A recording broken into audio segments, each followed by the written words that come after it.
Mr. Speaker, the Labor Party will be supporting this legislation today, and can I congratulate the Minister on bringing forward his first piece of legislation as Minister of Health and in fact holding the position of Minister of Health, one that I was privileged to hold for 6 years, and I have to say of all the portfolios I had in my 10 years as a Minister, it was my favourite and remains still the case today. In congratulating the Minister, I have to say there have been many ministers associated with amendments to the Health Act in 1956. In fact, these amendments were first proposed in work that I did as Minister way back when. And in fact, the bill was introduced, the Public Health Bill was introduced into Parliament that contains these changes in November 2007 by my former colleague, 2007, that was introduced into Parliament by the Honourable Pete Hodson. It had the first reading on that bill in December 2007 and was referred to the Select Committee, who reported back to the Parliament in June 2008. So since June 2008, the Public Health Bill, which amends the old Health Act, has sat gathering dust on the committee table with no action at all. So 6 years on, congratulations, Minister, in getting some of the amendments through. There is still more work to do, and I think perhaps where this is going to be done in episodes, because it appears to be, it's an ongoing matter, it appears. But good on you for bringing forward these changes and ones that are necessary. And I think it's appropriate that we have them now, although the Minister said we do not need them with Ebola now in the media and of great concern to many people. We have very good measures available now. These measures that are being proposed in this bill will help and strengthen the existing measures that we have. The old Act that we've got is a very fragmented one, and it does need to be updated. It is outdated. And one of the things that was very clear in it was that it needed to have greater provisions around contact tracing, and I'll talk a little more about that in a moment.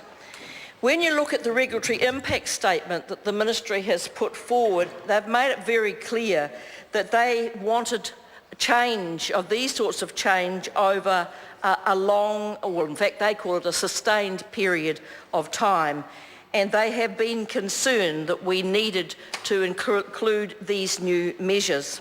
They recommended that we improve notification of infectious diseases and also the framework for notifications.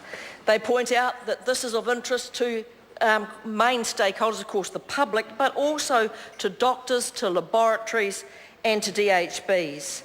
And they made it clear that this is not an issue of cost. So it was not ever going to be a problem in terms of cost. They said the cost of these changes is relatively minor.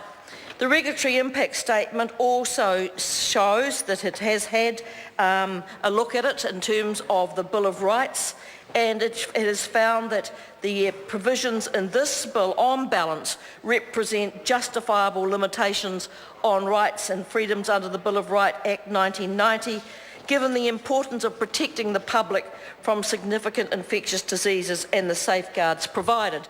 So it's had a pretty good passage in terms of looking at the clauses that are to be changed and whether it meets obligations.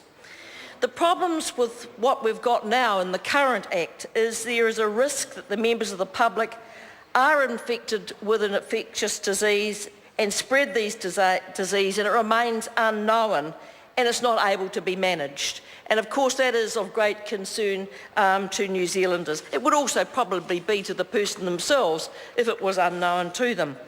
Also currently, the comprehensive and timely information on the rates and trends of STIs is lacking, and I found that really interesting, that we don't collect good information on some very old infectious diseases and syphilis and gonorrhea, and of course a newer one, HIV, AIDS. So it is HIV, I should say. So it is interesting that these diseases and HIV's been around for quite some time, but we have lacked comprehensive and timely information on the rates and trends. And collection of this sort of data is incredibly important in managing infectious diseases and also looking at trends and where it's happening, age groups and so on, in making policy decisions. The other limitation, of course, is in tracing and contacting people who may be the source of the infections. So this bill addresses, it goes into three main areas, and the Minister has set them out pretty clearly. I'll just quickly go over them. It does, in the first area is to the tracing of contacts, as I said, that may have an infectious disease or may have been exposed to one, and it is called contact tracing. And what it does, it moves from the current reliance on a voluntary involvement to specific measures on contact tracing, which will improve the public health ability to be able to identify, to isolate and test the sources of infectious disease in the community. What they say is where voluntary consent is not gained, the bill does introduce a duty on a person who may have an infectious disease or may have been exposed to one to provide prescribed contact information.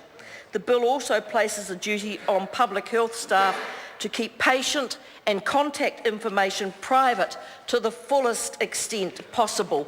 And I think that is really important. And throughout these changes, protecting private information is one of the requirements.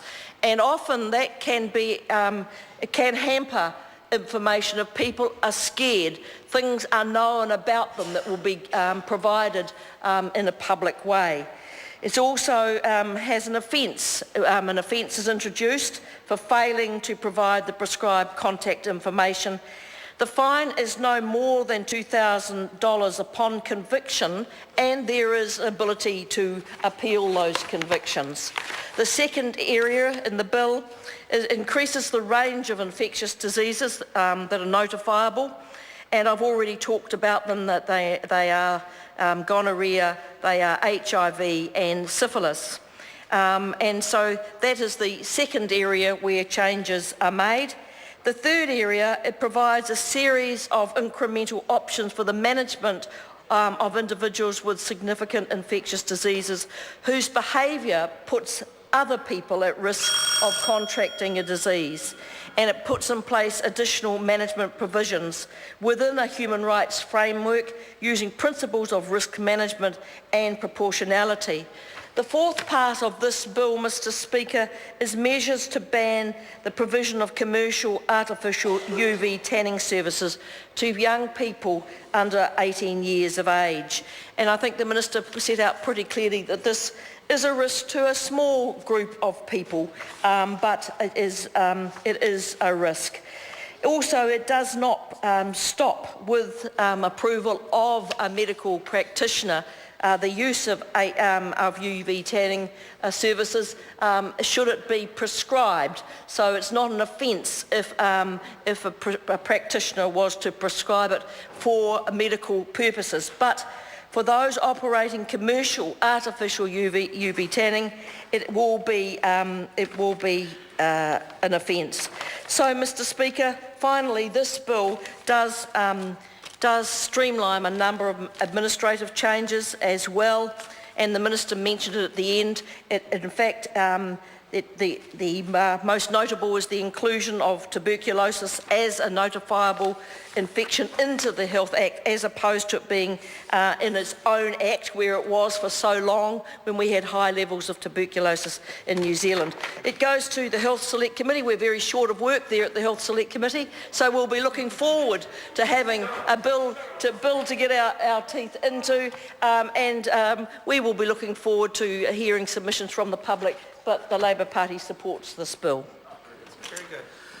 I call Simon O'Connor. Mr. Speaker, I'm very pleased to take a call